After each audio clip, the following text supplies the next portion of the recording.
महर्षि दधीचि की माता का नाम चित्ती और पिता का नाम अथर्वा था। अपना संपूर्ण जीवन भगवान शिव की भक्ति में व्यतीत किया।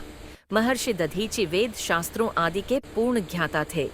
उनके स्वभाव की बात करें तो वह बहुत ही दयालु थे और सदा दूसरों का हित करने के लिए तत्पर रहते थे।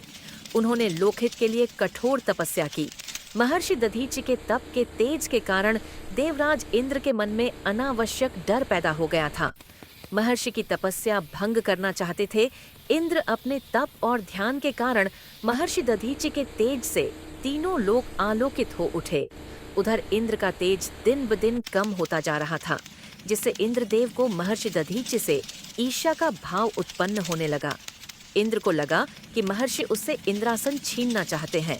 तब इंद्र ने महर्षि दधीचि की तपस्या भंग करने के लिए कामदेव और एक अप्सरा को उनके पास भेजा, लेकिन वे महर्षि की तपस्या भंग करने में विफल रहे। तब इंद्र उनकी हत्या के इरादे से सेना सहित वहां पहुंचा, लेकिन उसके अस्त्र शस्त्र महर्षि की तप के अभेद्य कवच को भेद न सके और वे शांत भाव से समाधिस्थ बैठे रहे। अपने असफल प्रयासों से हारकर इंद्र स्वर्ग लौट गए।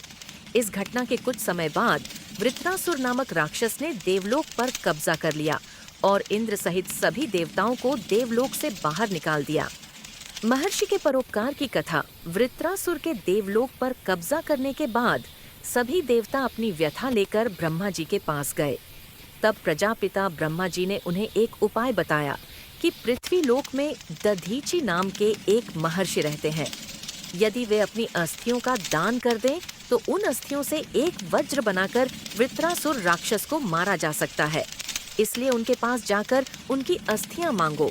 परंतु देवराज इंद्र महर्षि दधीचि के पास जाने से कतरा रहे थे। वह सोचने लगे कि मैंने जिनकी हत्या का प्रयास किया वह मेरी सहायता क्यों करेंगे, लेकिन इसके अलावा कोई और उपाय नहीं था। इसलिए इंद्र महर्षि दधीचि के पास पहुंचा और झिझकते हुए बोला, महात्मन, तीनों लोगों के मंगल हेतु हमें आपकी अस्थियां चाहिए। इस पर महर्षि बड़ी ही विनम्रता के साथ बोले, हे इंद्रदेव, यदि मेरी अस्थियों से मानव और देव जाति का कुछ हित होता है, मैं सहर्ष अपनी अस्थियों का दान देने के लिए तैयार हूँ। इंद्र यह सुनकर हैरत में पड़ गए। अस्थियों से बनाया तेजवान व्रज महर्षि ने योग विद्या से अपना शरीर त्याग दिया। महर्षि के शरीर की त्वचा, मांस और मज्जा उनके शरीर से अलग हो गए। मानव देह के स्थान पर सिर्फ उनकी अस्थियां ही शेष रह गईं। इंद्र ने उन अस्थियों को श्रद्धा पूर्वक नमन किया और उन्हें ले जाकर तेजवान नामक व्रज बनाया। इसी व्रज के बल पर उन्होंने वृत्रासुर का वध कर डाला और तीनों लोग उसके भय से मुक्त हो गए। साथ ही देवताओं को भी अपना देवलोक पुनः प्राप्त हो गया। डिस्क्लेमर: इस लेख में निहित किसी भी जानकारी सामग्री गणना की सटीकता या विश्वसनीयता की गारंटी नहीं है।